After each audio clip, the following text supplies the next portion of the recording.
Hello. Okay, so I've already dropped in and done a few check-ins over Friday evening, Saturday yesterday, and this morning. And so I want to touch on that as well as touch on a few admin type of stuff. So I'll start with the admin stuff. Oh, I'm walking Cookie, by the way. Little Kiara still doesn't like walking, but we're getting there. Okay, so with the admin stuff, I just want to drop in and remind you all that I do try to keep tabs of all of you when I feel like you're dropping off.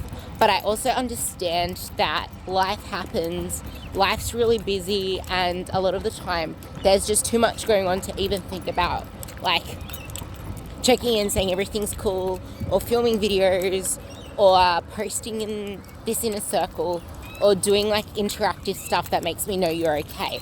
So it's natural for me to worry when there's not that stuff going on, but I know that life does happen. So one thing that I do ask of you, because it's still happening with a lot of you, and I understand it more than anyone. I understand that you might feel like a failure for reaching out, or you might feel like you're reaching out too much, or you're hogging too much of my time, or she's got other people to worry about. But that's not the case.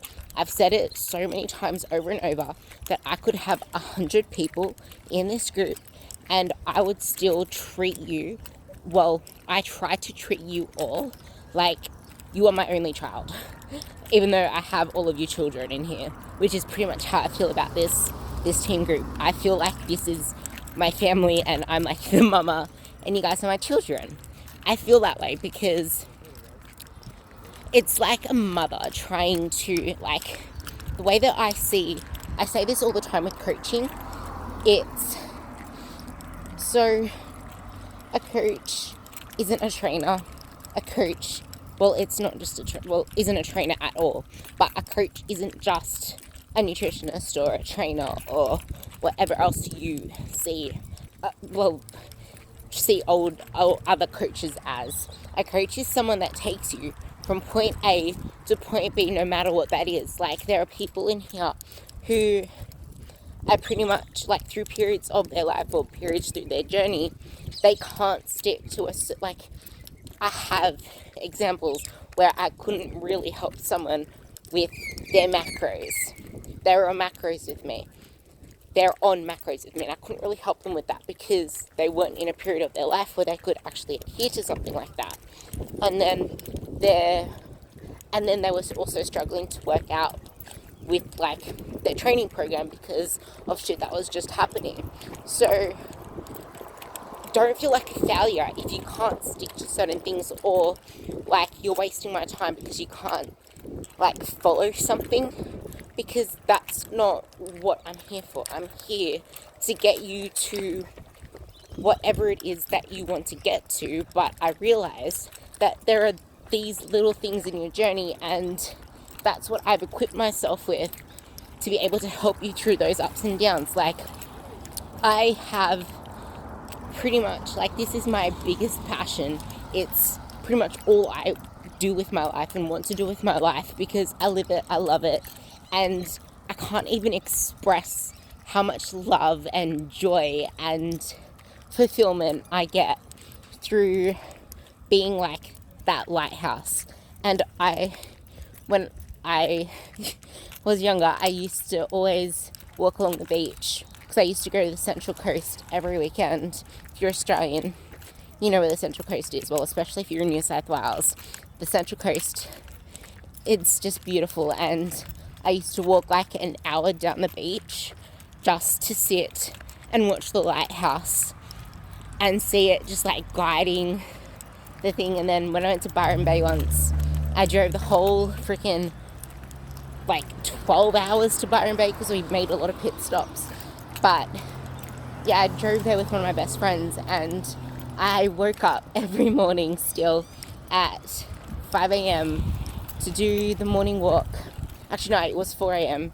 Do the morning walk to the lighthouse so that it was still just sunrise by the time we got to the lighthouse.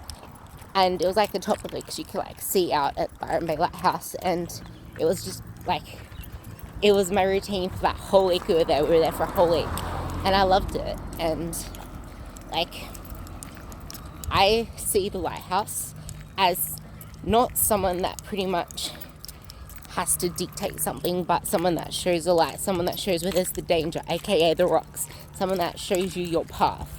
But yeah, anyway, that's what I was trying to get to. So don't feel like a failure. Just know that I'm here for you to reach out to me when you're struggling, because we all have our issues. Like, a lot of the time it hurts to reflect on certain things, but the thing is, if you don't dig into them, you can't set yourself free. Like, you need to face some fears, you need to face some struggles, face some challenges, and sometimes it's not just about band-aiding those, but actually digging deep into like the wound and figuring out what it is that caused it. So if I see on your check-ins, oh, food wasn't good this week, that's meaningless to me, because it says nothing except food wasn't good. Okay, cool. What? Why wasn't it good? What did you struggle with? When you're saying food wasn't good, is it that you didn't stick to it? Is it that you had something extra?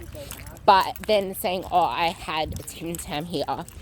Like, I got 2 of the girls actually posting every single day into the secret groups how their food went and taking photos of any deviances. And after a while, I said to them, you know what, posting these deviances isn't actually doing anything for either of us, unless, well, it's not doing anything for me unless I know what's actually causing it when it happens. Like, is it boredom? Is it an emotional trigger? Is it comfort? Is it there's only those around the house?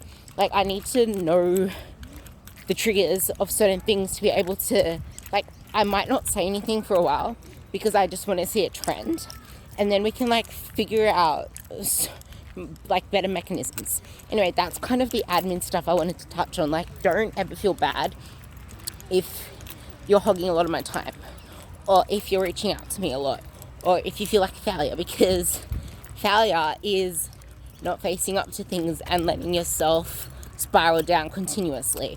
Failure is not getting up again. Failure is having no drive to improve upon whatever it was you failed on, because people that are successful are built from failures, because you never know unless you don't try. My dog just ran into me because of that bird that just chirped and he got scared. That was so funny. But yeah, so you never, because he's on a really long leash. I'll show you. He's on a long leash and he actually just walks right directly behind my heel now versus in front of me. So yeah, he's really good. He's my baby. Sorry for the tangent, but I tried to sleep separately from him last night so I could have Kiara all to myself. But then I woke up at like 10 o'clock, like I wasn't asleep, but I was in bed at 8:30 ready to sleep with Kiara, and then 10 o'clock I'm just like, nah, can't sleep, I need Cookie. So I ended up calling my mom, and I'm just like, I need Kiara back. I need Cookie back. So anyway, so that was my little tangent. Anyway, so back onto what I actually wanted to say, touching on the check-ins I've already done, is I've realized that over time, good food equals good mood. Good food equals you're more willing to like actually train yourself. Like, you're actually more inclined to train and to stick to your fitness program to feel good. So good food equals good mood equals better performance, better mood for the gym. You feel better, you feel more confident in the gym. And the same goes for training. Like, if you get out, do your morning walk, or get out, train early first thing in the morning, you're more likely to end that day really good. But the same can go for if you work out in the afternoons. If you smash your Monday, you feel like, oh, I got this. But if you slip up on a Tuesday or a Wednesday, don't let it be like, okay, maybe not this week, it's next week. No, you don't even have to wait for the next day. Like, you could even just wash your face. Like, whenever I'm struggling at home, I would wash my face and be like, okay, I got this. Start again. So every single moment, every single minute, every single hour is a chance to pick yourself up don't go fuck it and then ruin the rest of the day or the rest of the week. So that's my little 2 cents there, and a little bit of admin stuff. So got grocery shopping now, and people like looking at me weird because I'm talking to my phone. But yeah, have a brilliant Sunday, and don't forget check-ins. It means a lot to me if you do get them done over Friday, Saturday, Sunday, and as early as you can on Monday, because I really don't like going into the Google Drives on Tuesday, Wednesday, or Thursday, because from Friday until Monday, I'm heavy in programming, heavy in doing a lot of interactive stuff, because I rather spend less time, as in like less days all up, doing the check-ins and just spread them out in little pockets through Friday, Saturday, Sunday, Monday now, because that leaves me available and open to actually help you when you message me, when you contact me. Because before, when I had them all jam-packed into the 1 or 2 days, I wasn't able to keep my messenger on or my text messages always open for me to like respond to you when you need me. And I like making myself available, I like researching, and I like being able to do what I do best, and that's guide you, help you, interact, and make sure everything's going smoothly. Mwah.